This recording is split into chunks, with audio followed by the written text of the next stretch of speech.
tol, isang mapagpalang gabi po sa inyong lahat. So, parang maganda na yung mukha natin dito. Kasi naka-observe tayo kanina, kasama si Peter. So, yung inaasahan natin tol, lalong-lalo na po ito na makasama ko po yung pamilya ko. So, dito na po kami lahat. Bibi yun. So may mga nakalagay lang sa ng misis ko tol. Dahil nagalang niya ba masama yung pakiramdam niya. At ito yung panganay ko at Chi. Bablog daw siya. Vlog ate. So kaso yung cellphone niya storage. So si Liit tara. Sobrang kulit. So sumagpalang gabi no sa lahat po na tagalan natin inasamasam nito na makasama po ang lahat ng ating pamilya. So, Doy! Ali, ito. Ali, ano ka siya, Bebe? Ano siya, Bebe? Tumadali ka, Bebe. Budali, sindo. Ngisi, Bebe. Na, hi, Tol. Hi. Magandang gabi. Kumusta po kayong lahat? So, na si Papa. Nandito Papa. Kita na si Papa. Kiss si Papa, be. Kiss. Ate. Kiss si Papa. Love you. Thank you, Mom. Love you, Mom. Love you, Padalia. Mingaw ka ni Papa Doy? Mingaw, Papa. Dito ka papasabog ko. Wala na rin ka kita ni Papa. Wala. Masabog, Papa. Dito. May baril pa sili ito. Ano? Pusili mo? Ito pa sila ka, Papa. Ang pusil. Ito ba? Hindi daw, tubang. Ito ba ka, Papa? Pusil daw. Dito siya. No? Sige. Dito na bata. Hapa! Oh. Hapa! Yun, sobrang kulit talaga to si Liit. So, tayo. So, anong yung mukha natin. So, ngayon tol, ngayong gabi sana. So, pupunta sana kami dumalo sana kami sa 1 year po na anak ni Kuya Bads. Pero, hindi natin mainasahan na pangyayari. So nag-usap na sana kami ng Kuya Bads pati yung kanyang misis na dadalo kami kaming buong pamilya. Pero hindi na lang kami nakapunta doon. Hindi na lang ako ng pasensya kay Kuya Bads at sa kanyang buong pamilya na hindi kami makadalo na kaming pamilya po. Sa mga anak asawa ko, kaming lahat. Dahil ang nangyari tol, masama talaga yung pakiramdam ng asawa ko, nakalagnat ba. So, at yung baby ko naman, ito, yung maliit na baby ko. So, bago lang din ito nakalabas dun sa doktor. Doon pa tayo sa bundok. So, delikado pa rin i-expose natin. So, kung okay lang sana yung kalagayan, dadalo sana ako.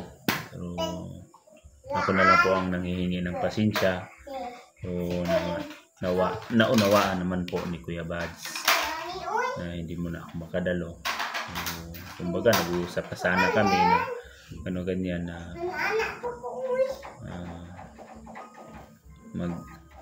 dadalo ako dun sa birthday party ni Juno.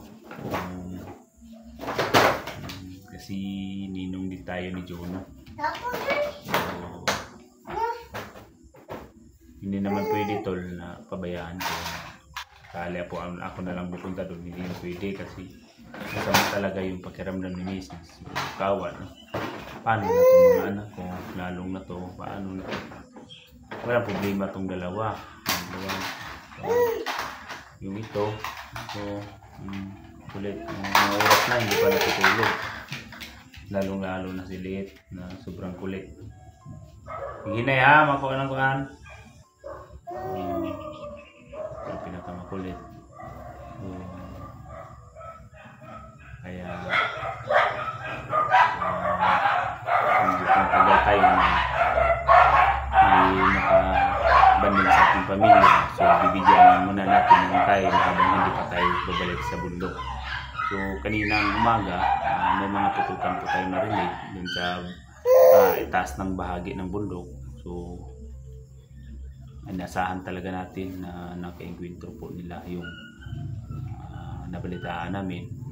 Parang mga grupo nila Commander Bindo at Commander Yawa, at sana nailigtas nila si Jano. Maawa naman yun ang bata. So kung di naman natin si Peter Tol, Peter at si George, so, sila Mikoy, pumunta po sila doon sa birthday party ni Juno, yung anak ni Kuya Bads.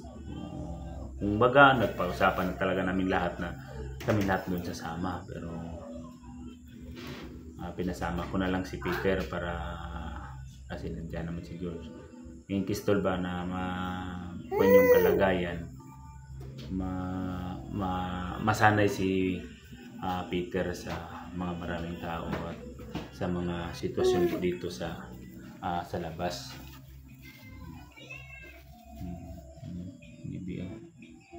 8 months na po to. Maghahanda na rin tayo nito dating na panahon.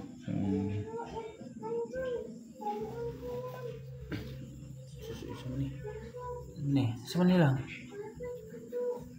Tidak.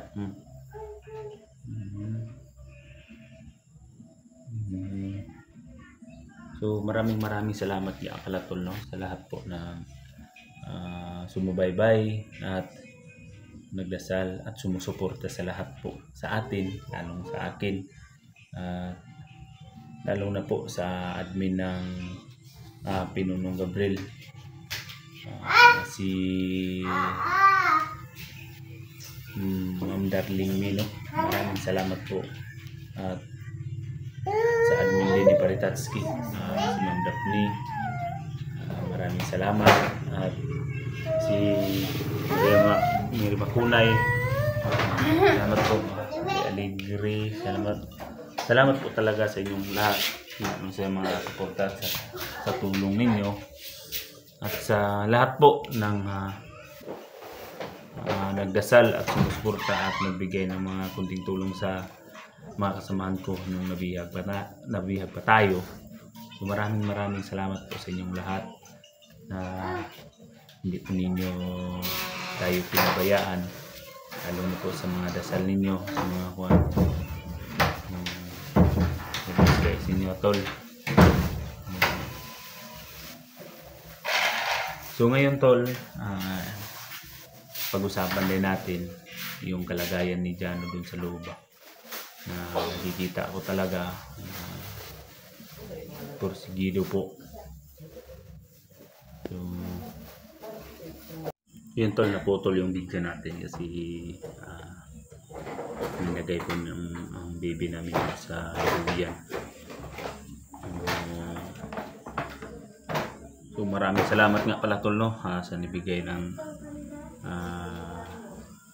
pangpalinis ng mukha natin. So may nagbigay na po ng kunting blessing na magpa-haircut tayo at magpatanggal tayo ng bigote. So parang kung titingnan yung mukha natin dito, parang tao na tayo, tol. Tao na po talaga kasi yung ganda ng mukha na natin, linis na.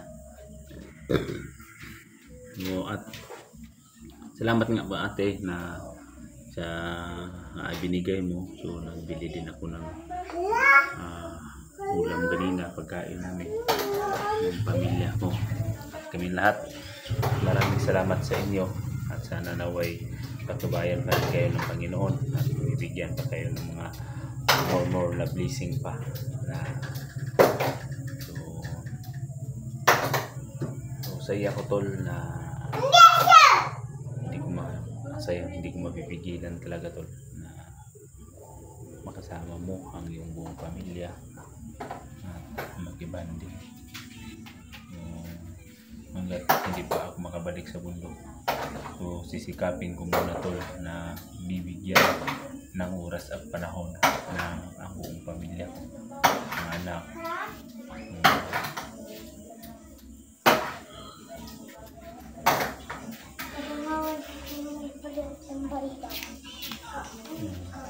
Kaya wala na mamaligyan tambal ron.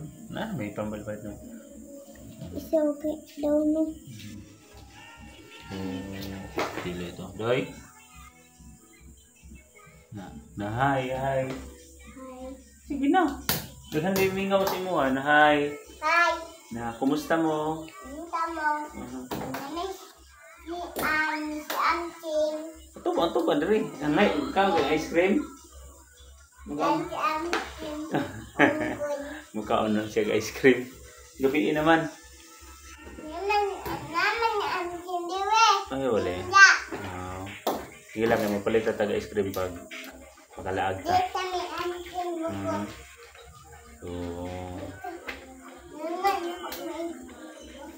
So, para may iba talaga to si yung pangalawang anak ko tol. Dahil maglalaro siya lang. Itong gusto na. Hindi na siya itong kasalo. Pag may kasalo siya, parang palaban na bata to. At basta kaya nga natin binubugbog pa.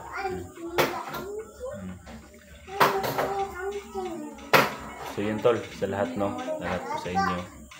At maalala ko lang tol, hindi ko talaga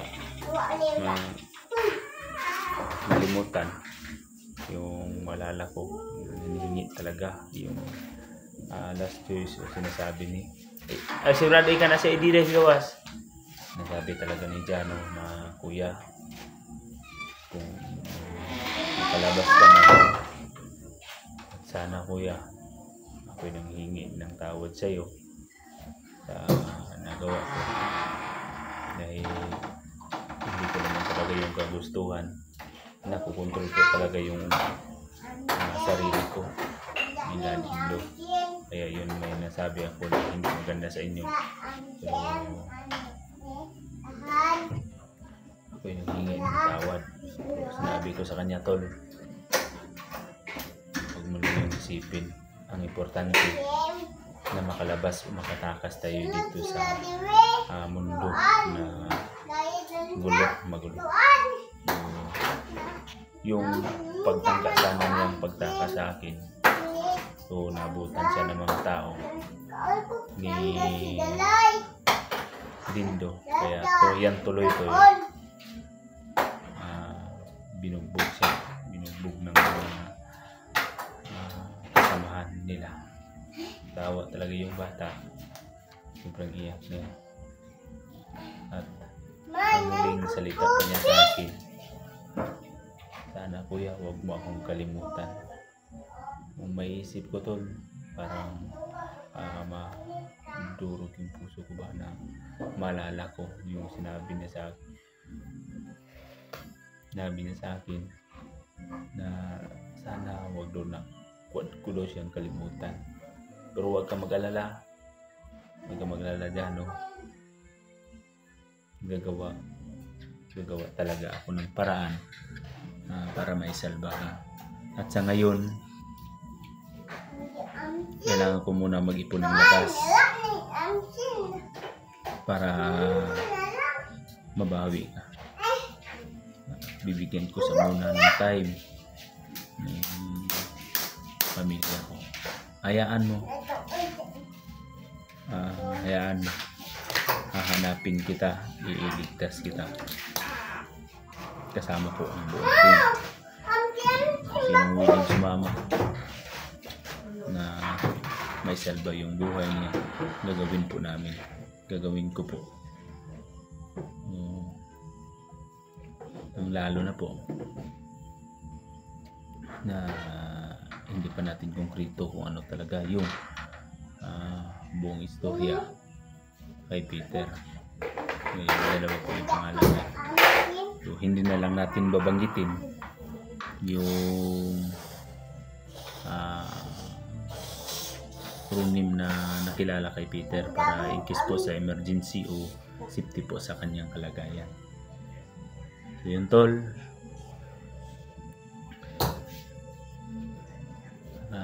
halos hindi ako makatulog sa kaiisip sa kalagayan talaga o ano na kalagayan ni John. May sinabi nga pa siya sa akin na sa kabilang kampo malapit sa pinagtininga may mga bihag pa rin daw dun na ikinukorner ng mga pamilya na mga kasamahan nila na gusto na sanang magbago. So, kumbaga iniipit nila yung sitwasyon tulba o kalagayan. Kung hindi talaga sasapi sa kanilang kilusan, so yun ang mga ideya nila na para hindi kumalas sa kanilang kilusan. So, ayaw ate. Yun, grabe hayop talaga si Dindo tol. Lalo na si Commander Yawa. Kumbaga dito si Commander Yawa, yung posisyon niya right hand lang baga siya ni Dindo. Right hand lang baga siya ni Dindo na isa rin na mula si Dindo automatic siya yung commander at siya yung mamumuno sa mga ibang mga kasamahan. So, mga putukan kanina, sana lang natugis na sila Dindor, si Yawa. Yun tol, hindi na tayo masyadong magtatagal, pataas na ang oras at nagantay pa ako ng mga bata. Magamat talaga magkaramang ng asawa ko at abang-abang na lang din kayo tol sa mga susunod na update ko asa dito sa kalagayan sa bahay sa buong pamilya ko. So yun tol, maraming salamat at God bless you all.